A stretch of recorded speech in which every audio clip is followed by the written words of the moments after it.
We're with Kevin Fisher from Ark Discovery International, and we meant to get into something before the break, and that was Kadesh Barnea. We're going to talk a little bit about that and then get into Mount Sinai. But tell us about Kadesh Barnea. This is the second location where Moses struck the rock. Okay, hold on. Wait a minute. Yes. Second location. Yes. What's that about? Well, the first location was at Mount Sinai. Okay. He was told to strike the rock, which he did. It split, the water came out. Well, they moved over to Kadesh Barnea. Yeah, the first location, when he struck the rock, legitimate strike to bring water for the children of Israel. The second time he struck the rock, he didn't give the glory back to Jehovah. And he soaked up the adulation for himself, and this is Moses sinning the second time. And Kevin brings this out.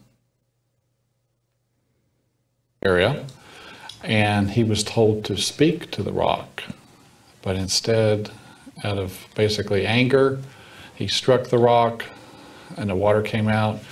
And so there's an area about 30 miles southwest of the Dead Sea that Mr. White found, he believes is the Kadesh Barnea site, where you can see a large amount of water erosion coming down the base of the mountain right there. So to get to the site, you have to drive out in the desert there, drive down some rocky roads. And in this first image here, we're getting out of our rental vehicle. You've got to remember that when the water issued forth, it had to be enough for 3 million people, cattle, everything else. So it had to be a massive amount of water that Jehovah provided, and not just a trickle. Vehicle, or Avis, I'm sorry, Avis, but going down these little rough roads, and we finally got to a stop. We couldn't go any further, and so you walk about 2 miles through the desert to get to this mountainous area. Okay. In the distance is the area we'll be taking a look at, but you can see it's rather flat out here. This would have been kind of the area where the children of Israel would have camped. Plenty of level area here. And then this is a site where the water erosion is. You can see someone standing here. To the right of this individual is the site we'll be taking a look at where there's the most water erosion. But this is the site where Moses struck the rock. Now, in the next slide here, we can see a large amount of erosion coming down the mountain. It's eroded away. Okay. This rock, I mean, these are large cutouts in the rock caused by a lot of water. This isn't a trickle of water, but a real gully washer coming down here constantly, eroding away the rock into channels. There's actually large channels here as deep as 6 feet going down. And in the distance here in the left, where the individuals next to the stone, that is a baffle rock stone, they call it, where it was approximately 6 feet deep there, the channel that was being cut out, and the children of Israel stuck this rock down in the channel to force the water out, to spread out the water, basically. Okay. Like a dam, essentially. Yeah. Okay. So here you can see the eroded areas. Still some pools there? Yeah, these are deep. Apparently there had been a light recent rain here in this particular case when we were there. And again, you can see more of the eroded areas of the rock, more evidence of a large amount of water creating these deep channels coming down. And here we're looking down the side of the rock here, more of the deep channels. So is this recognized by anyone as being this site? It's not officially recognized. Again, this is one of the discoveries that's not recognized by the majority. And the next slide here, we see the deep channel, about 6 feet deep, where the baffle rock was placed in here, strategically placed. It's a wedge-shaped rock, forced straight down in there. And then here's the back side of it. You can see again. Oh, that is a massive stone when you see it from that angle. It's very large, and it's wedged vertically in there, like it was placed by the human hand in some way or another. Yeah. So, and just above this, we'll take a look to the right of this, but again, you can see the baffle rock, and then where the water would have run downhill out into the encampment to to give refreshing water to the children of Israel. Now, have there been any artifacts found out there, like some pottery and things? Well, Ron Wyatt did find some pottery, grinding millstone out there. So artifacts have been found in the encampment area. So regardless of what you want to believe, people did live there at some point. Yes, there's evidence, yes. And using Ron's subsurface interface radar and gold detecting equipment, he did find an area where he was getting a reading for gold, where some of the people could have been buried in that encampment area. Oh, so this maybe, so they wore their gold, and so this is a cemetery. After they were buried, they wore their gold. Yes, to their yes. death. So some were buried with their gold. So again, this is a distant view. We can see way out in the valley there, and just above this site, above where the baffle rock is, we can see an area in this spot. This is probably 40 feet from the baffle rock. And this area here, this appears to have been the area of the source of the water that was coming out. And here you can see the exact hole. It appears that water was shooting out of this hole and running downhill. And you can see the water here, the rocks here have been worn smooth. But so that's the Kadesh Barnea that Ron Wyatt believes is the real site of the event where Moses sinned. The second striking of the rock. The second, yes. A different location. Yes. Interesting. All right. All right. Well, we're going to get into Mount Sinai now. We have another interesting presentation here, Kevin. So tell us about Mount Sinai. So this is a photo taken in Saudi Arabia looking back across over to Egypt. This would be a sunset photo. You can see the nice palm trees here in the foreground. But some people are probably asking, why are you over in Saudi Arabia? The reason we're in Saudi Arabia, as we can see on the map here, is because the Red Sea crossing that we saw earlier is found at the Nuweiba Beach in the Sinai Peninsula, and it's in the Gulf of Aqaba. And Midian is where Mount Sinai should be. Midian is in Saudi Arabia, near the mountain here, Mount Sinai. All maps that are historically accurate will show Midian over here in this area of Saudi Arabia. Midian is where Moses fled to escape the punishment of killing the Egyptian. And 40 years later, he was at the mountain of God. And because you will worship me on this mountain. Yes, he was to bring the children of Israel back to this mountain, the fire incident with the burning bush. So he was in Midian at that point, and he was to bring the people back to that location. So we want to be looking in Saudi Arabia. So, you know what I find interesting too is even though Ron Wyatt and Michael Rood and others say it's here, they're not the only ones. You have on your website some other quotes from some very knowledgeable and notable people. Yes. For example, Dr. Roy Knudsen, he's a professor of biblical archaeology, says the visible evidence is quite overwhelming that the location of the true Mount Sinai has been discovered in Saudi Arabia. Yes. Herschel Shanks, you mentioned Herschel Shanks to me when we were talking before the program. He says Jabal al-Laz is most likely the site for Mount Sinai. And then Dr. Dean McKenzie, who is a professor emeritus at the University of Oregon, says the evidence points to northwest Saudi Arabia as the location of the actual Mount Sinai. Yeah, so there are, quote, authorities out there that are agreeing, yes, this is the correct mountain. And this is the place where Ron, he crossed the border in 1984 on foot from Jordan into Saudi Arabia, he and his sons, and they walked through the desert. It was a very strenuous hike for them, and that's when he was taken prisoner, supposedly, being accused of being an Israeli spy. But Ron Wyatt found this mountain there, and he asked the locals, and the locals said, Jabal Musa Hena, or the mountain of Moses is here. And so you've got a local tradition out there that, yes, this is the mountain of Moses, and of course they do respect Moses, the Muslims do. Now there's two names there, Jabal al-Laz and Jabal Musa? Yeah, Jabal Musa Hena, they call it the mountain of Moses. Okay. Yeah, is what they call it. And we're talking about the same place? Yes, same place, same as Jabal al-Laz, yes.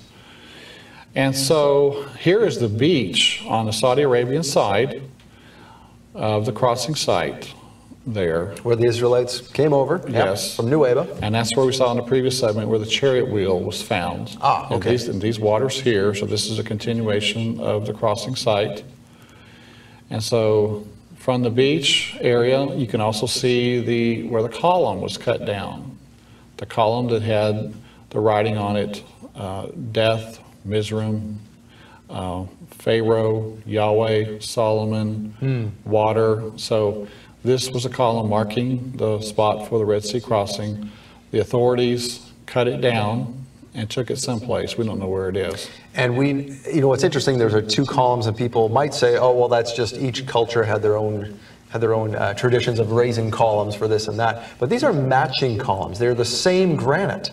Yes, they're from opposite sides of the crossing site, strategically placed, and then you have the chariot parts in these same waters. So they were placed there on purpose, for a reason. Pillars were used, in ancient times to mark places or events. And so, we can trust these columns in this particular case. Solomon's seaport was just to the north. He knew of this area, what was going on here.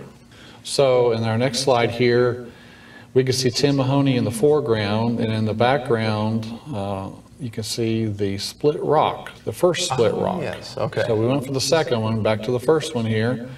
And of course, Tim Mahoney, he is with the website patternsofevidence.com. They're putting together a documentary on this and the Red Sea crossing.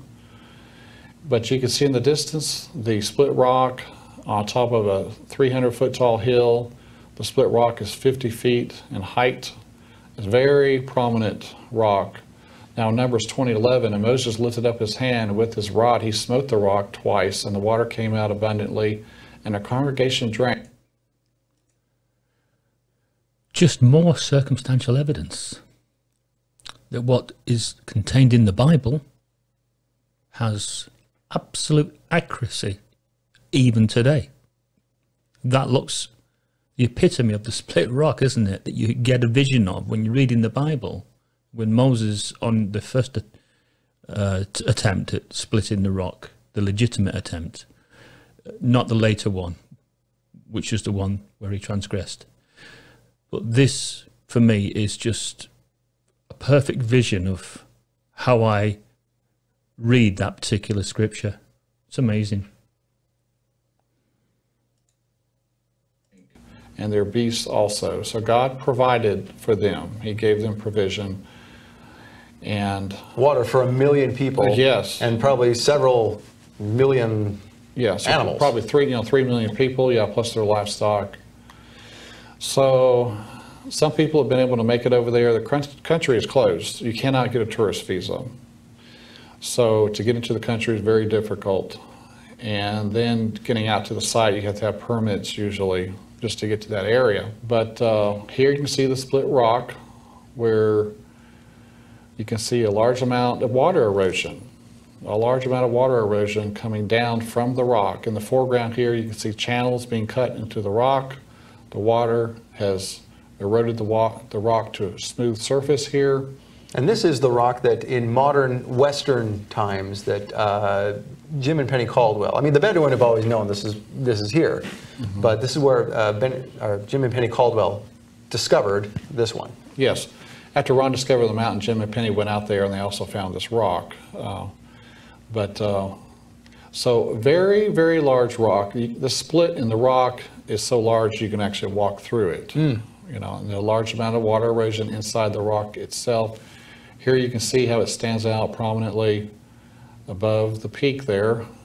And so here you can see the split in the rock where a person could walk through it. When God split it, it sure split, and then the water erosion coming up out of there, spewing up, it created more space probably in the rock, eroding it away. And you can see water erosion coming down from the rock. Yeah, and even if you saw this and you were a skeptic and said, well, that rock has always been split, it's just it's a natural outcropping, and that erosion is wind erosion, well, you're not going to have wind erosion flowing down in a pattern similar to what water would create. Yes, this is definitely water erosion coming down. Again, this is a desert area, very little rainfall at all out here, and yet all this water erosion you can see on the rocks coming down from this giant split rock. So God did provide water for them lovingly, even though they were impatient and rebellious, kind of like us, I guess. Aren't we all? Yes. Yeah. So in our next slide, you can see Ross Patterson. He's standing next to the split there in the rock.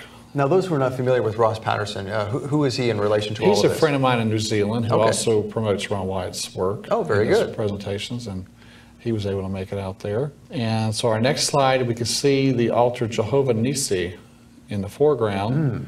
And in the background, we can see the split rock once again standing up. Very prominent rock in the background. And so this is an altar of some kind. This mentioned in the Bible, yes, this altar. So again, this is matching the biblical account once again. And there's also some circular rock formations. I don't know if they held the bottoms of the tents down or something, but you see some round rock formations where the children of Israel were encamped in this area. That's similar to what we find in North America with the Cherokee Indians and such across the country, that in certain areas where they would camp, there's these circles where their tents were. Okay, yeah. At different times of the year, yeah. Sure, yeah. So over on the other side of the mountain is the front of Mount Sinai, and you can see in the distance the blackened peak of the mountain. Once again, the Bible says that the mountain was a smoke. It was on fire. And so the mountaintop here is blackened. When you walk up to the top of the mountain, several people have, you turn the stone over, the top of it's black, the bottom of it is brown. Really? So there's evidence that it was burned on top, and the natural color is on the bottom, and it's brown. Now that answers a question I was going to ask, and you've already answered it, because I have heard a secondary theory that this is just a different type of rock. It's a black rock that happens to have this line right at a certain point near the peak. Yeah, but that's not the case. Yeah, this is a burned mountaintop because underneath it, it is brown material. So it's actually a day hike to make it to the top of the mountain and to make it back down. Strenuous walk, but people have been up there and they've seen the blackened, burned. And that is the tallest mountain in the area. It is the upper 2/3 of Saudi Arabia.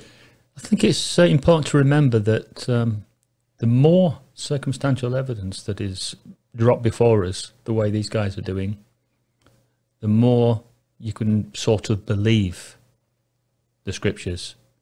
If it was only one thing that they could prove, you'd pass it off. But you just can't pass off that amount. You can't say that there's a natural explanation for this and that and that. What? All 10 things? The water erosion, the smoking mountain that was on fire, Moses splitting the rock, the chariot wheels of the Egyptians amounting to probably 1,200 wheels, possibly, if 600 came after them. Can you really pass it off as just something normal? Or are we really looking at what Jehovah's really saying, that the whole world will eventually know that my name is Jehovah? In the last days, are we not going to see more and more evidence stacking up that what God has said in that Bible can be believed in with absolute accuracy? Because that is where it's going, people. That is definitely where it's going. Jehovah will provide all those answers to us all. And then the end will come.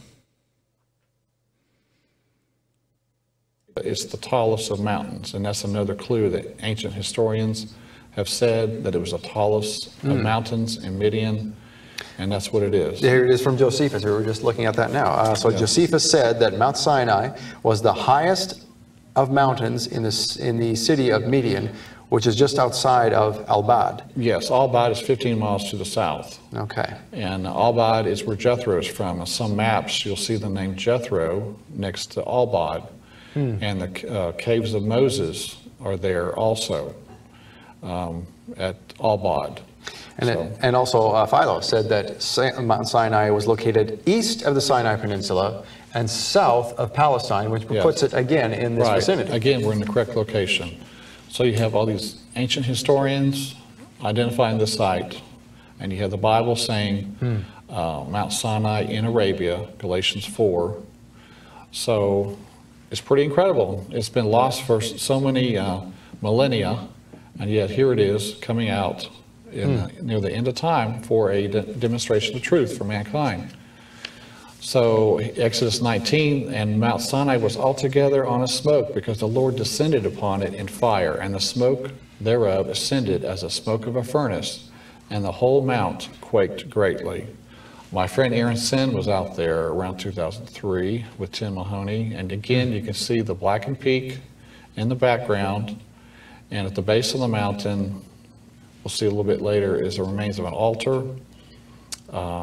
Once again, fitting the biblical account. You can see a guardhouse on the right edge of this photo. They put a fence around the front of the mountain, and a guardhouse and a sign telling people to stay away. This is an archaeological area.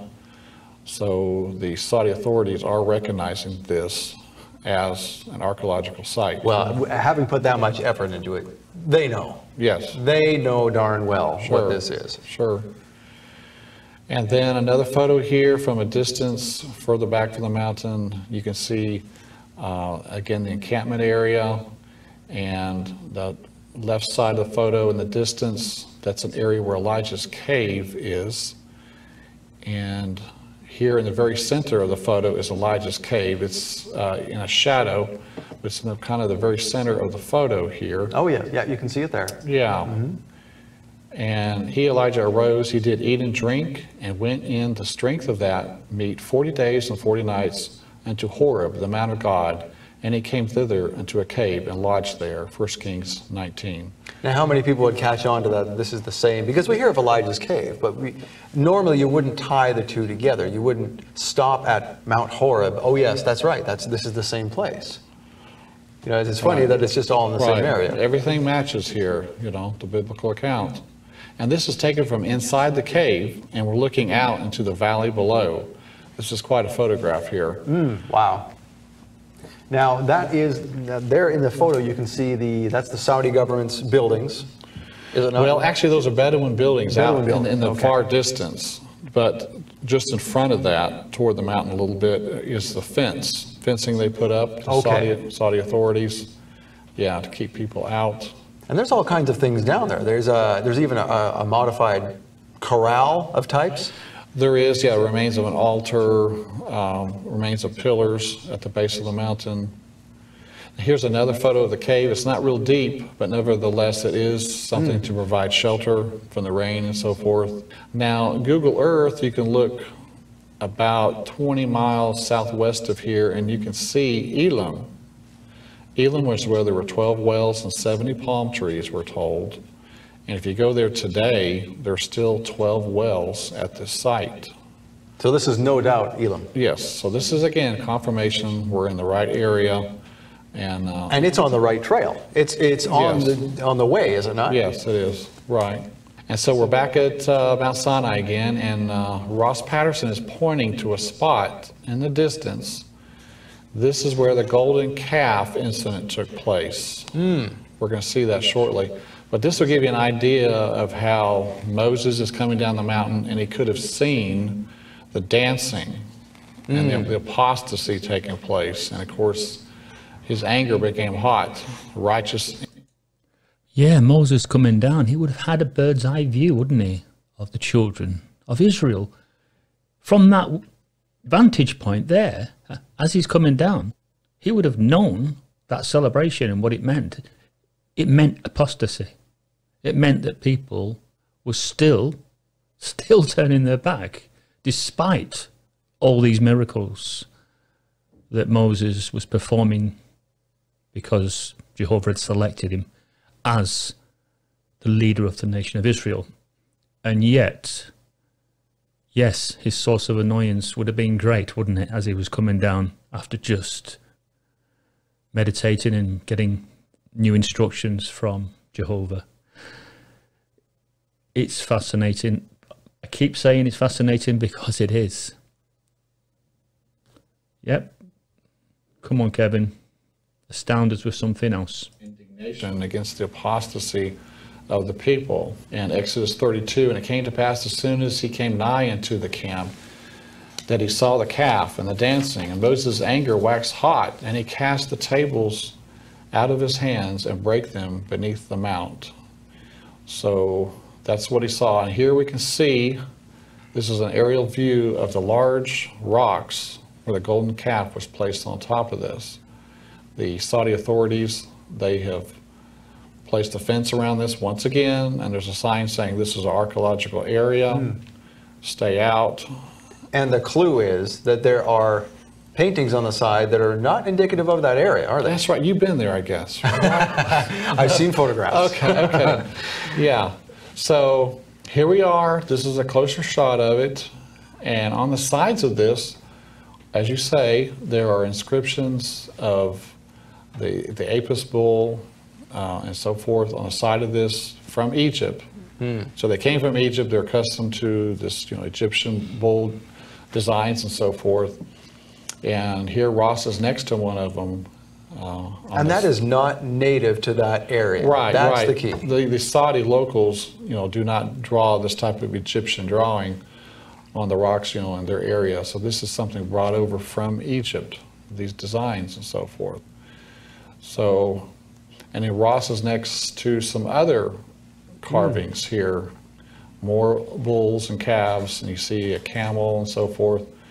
So a lot more inscriptions here showing people were here, and again it's tied back to Egypt. Now, how long ago was this that you could get that close to this? Because you can't do that anymore. Right, you can't get a tourist visa. You have to get some sort of special permission from the government. You can't just send in an application for a tourist visa. You have to get a special permit, and that's extremely difficult. And you would have to hop the fence now, too, to get this kind of photograph. Yes, to get inside some of these areas, you can go around the fence. Some of them have. But of course, they're not damaging anything. They're keeping everything pristine.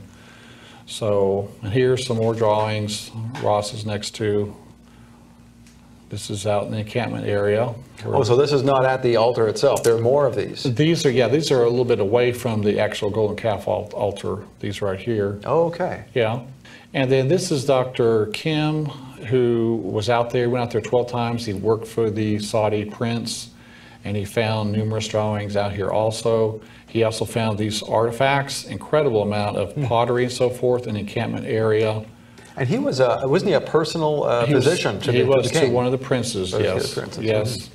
And then he found, if you can see here, the arrows pointing to a menorah. He found a inscription of a menorah where it was actually made there, Mount Sinai, the golden candlestick. So this is where it was made, and this is the oldest image ever of the menorah or golden candlestick. And again, he found it there. Even if you were to argue that, what would a Hebrew inscription be doing in the middle of a Muslim Arab country? Exactly, yeah. This is showing the Jewish roots of these drawings out there and of the people that were there. And then Ron Wyatt found this millstone in the encampment area. Once again, evidence of the people occupying, and this would have been used with manna, grinding up the manna. So this is, a manna stone, so to speak. Wow, Pretty absolutely incredible. amazing. Well, we're going to have to cut it short, Kevin. But you know what? We're going to come back. We're going to come back because we have a lot more to talk about. We've covered several very interesting, fascinating topics so far. And we're going to come back next episode with the Ark of the Covenant. So we'll talk to you more about that. And in the meantime, thank you for watching. Please support this program. You are our only means of support. There are no corporate sponsors. You make it happen. So go online to aroodawakening.tv/give, and you can give there or give us a call at 888-766-3610. Until then, next week, we will see you. Shalom, and we'll be back with more of Kevin Fisher.